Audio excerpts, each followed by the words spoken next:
그러면요, 나머지 이제 우리 봤던 거 시행자, 실시기획에 대한 부분에 대해서 내용 본다 한다면 이제 필수 지문 정리 좀 봐볼게요. 필수 지문 정리. 시작.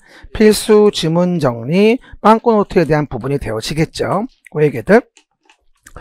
그러면 일단 내용으로 본다면 필수 지문 정리에 대한 부분 몇 가지 내용 좀 확인해 봅시다. 첫 번째 보시면 뭐라고 나오냐면요. 도시개발사업의 시행자라고 나와요. 그럼 시행자를 누가 지정할까요?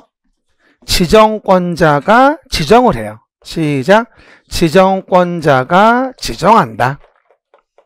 그리고 정부 출연기관은 뭐하죠? 모일 때 역세권 개발 사업에 대한 부분을 시행하는 경우에만, 그쵸? 정부 출연기관으로 누구 얘기하는 거예요? 국가철도공단 얘기하는 거죠.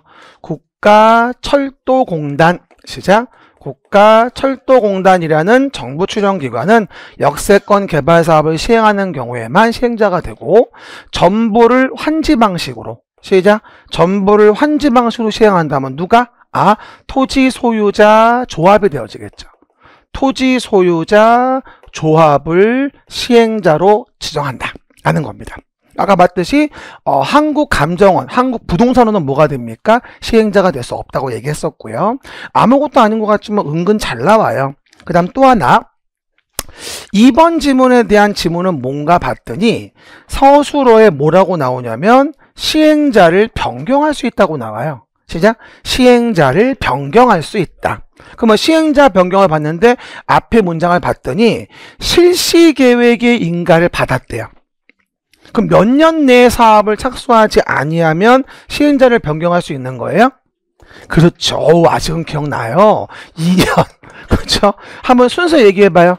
개발계획 만들어서 도시개발구역 정하고 시행자가 실시계획 만들어서 인가받고 사업 시행하는 거잖아요. 그러면 실시계획 인가된 이후에는 너무 많이 와서 구역을 해제할 수는 없고 시행자를 바꾸는 거예요. 이해 가셨죠? 그래서 2년 준다는 거, 그리고 시행자 변경 사유는 언제든지 물어볼 수 있는 거니까 내용들 한 번 정도만 확인해 주시면 좋을 것 같아요. 됐고요.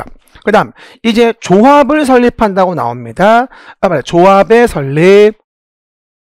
참 잘 나오죠? 조합을 설립하려면 도시개발구역 소유자 몇 명? 7명 이상이 정관을 작성하여 누구에게 인가받죠? 지정권자. 이게 지금은 아는데 시군구장에 인가받으라고 나오면 진짜 헷갈려요.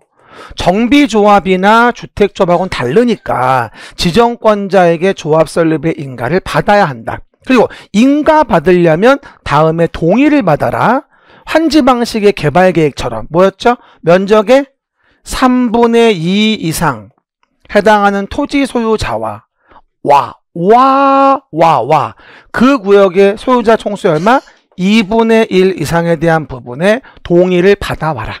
그쵸? 그래서 개발조합 관련된 부분에 대한 거 항상 물어보는 부분이니까 정리하시면 되겠고, 4번 봐봐요.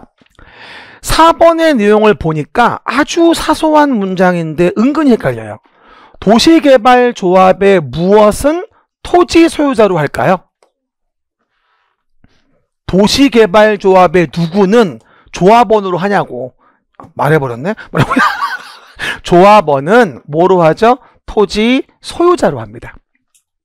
이건 개발사업이니까 건물 소유자 들어갈 리 없겠죠. 그리고 피성년 후견인, 피한정 후견인, 미성년자는 뭐가 될 수 없죠? 조합원이 될 수 없는 게 아니라 임원이 될 수 없는 거예요.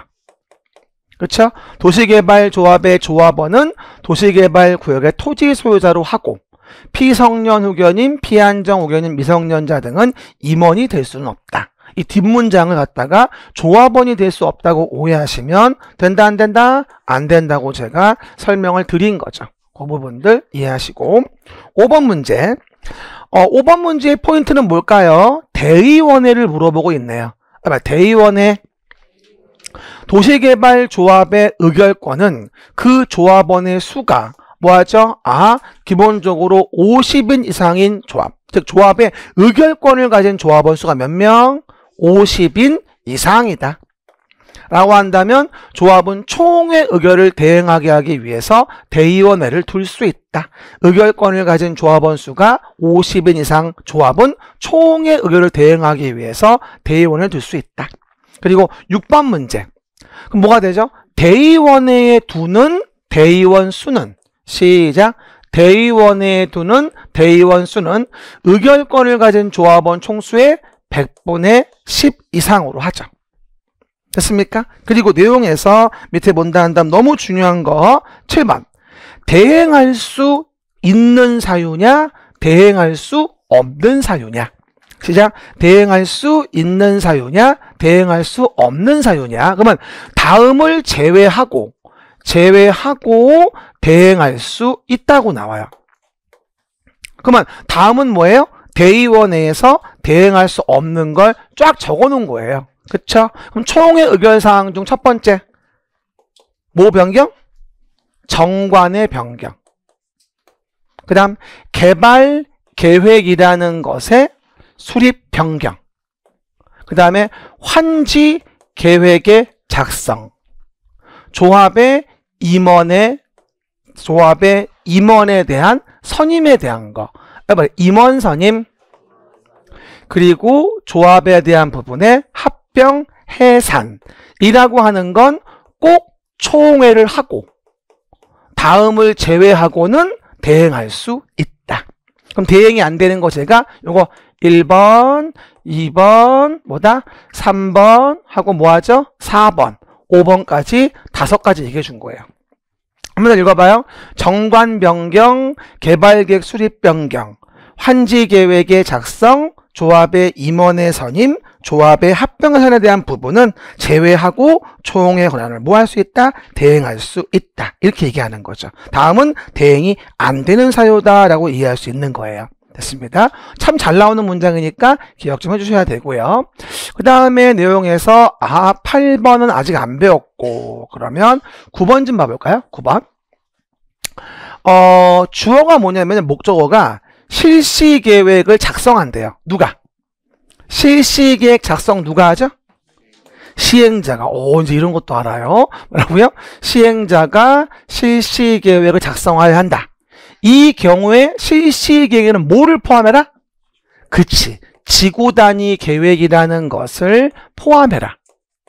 그리고 내용에서 시행자는 작성된 실시계획에 관해서 누구에게? 지정권자가 아니면 지정권자의 뭘 받아라? 인가를 받아라. 그리고 실시계획은 어디에? 개발계획에 부합해야 되겠죠. 뭐라고요? 개발계획에 부합해야 하는 건 당연한 거죠. 그렇죠? 오해했겠다. 그래서 오해하지 말 거 내용에서 실시계획에 대한 부분은 어쨌든 지정권자에게 인가를 받아라. 시작. 있습니다. 10번은 시행 방식의 변경에 대한 부분을 물어본 건데요. 아까 재미삼아 한 번 더 얘기해 줍니다. 봐봐요. 시행 방식을 변경하는 건 처음에는 뭐에 의하죠? 그치? 수용한다. 그러다가 여의치 않으면 혼용한다. 그리고 뭐 하죠? 전부한지다. 이렇게는 바꿀 수 있다고요. 됐죠? 하지만 거꾸로는 안 되죠. 그러면 일단 봐봐. 첫 번째 뭐라고 나오죠? 봐요. 그러면 수용 사용 방식에서 뭘로? 전부 환지 방식. 수용 사용 방식에서 전부 환지 방식. 그럼 수용에서 전부 환지니까 맞죠? 변경할 수 있다. 됐죠? 누가 시행자일 때 공공의 자가 시행자라고 한다면. 두 번째 봐봐요. 방식을 이해해 봅시다. 어디부터 어딘지. 1대 시행 방식을 혼용 방식에서 어디로 간대요? 전부한지. 그러면 여기서 여기니까 맞잖아. 이해가셨죠? 여기서 여기잖아. 맞지? 그래서 오해하지 말 거 2번에 대한 부분도 사실은 공공의 시행자 얘기하는 거고. 세 번째 뭐라고 나오죠? 봐요. 시행 방식을 수용 사용 방식에서 뭘로? 혼용으로. 여기에서 일로. 방향이 맞죠? 그러면 여기에서 일로, 여기에서 일로, 여기에서 일로. 이해갑니까? 그런 형식에 대한 부분을 얘기하는 거거든요. 그리고 세 번째는 나중에 얘기합니다만 조합만 아니면 돼요. 이 변경은. 조합을 제외하고는 가능하다. 일단 방향만 먼저 이해하세요. 주어 나중에 얘기할 거니까. 그렇죠. 일단 수용해서 혼용, 혼용해서 전부한지, 수용해서 전부한지는 가능하겠죠. 주로 공공의 시행자일 때. 물론 뭐 세 번째에 대한 부분에 대한 거는 뭐하죠? 조합을 제외한 시행자라고 하긴 하지만 어쨌든 주로 공공의 시행자일 때예요. 바꾸는 경우라고 한다면. 그렇죠, 여러분? 그런 정도 얘기. 그래서 원 문장 집어넣어 놓은 겁니다. 그 얘기. 그 다음에 11번. 조합을 만든다. 그럴 때 동의에 대한 부분의 산정 방법이죠. 토지 소유자는 조합 설립의 인가 신청 전에 철회할 수 있다 전에 동의자 수는 제외. 시작.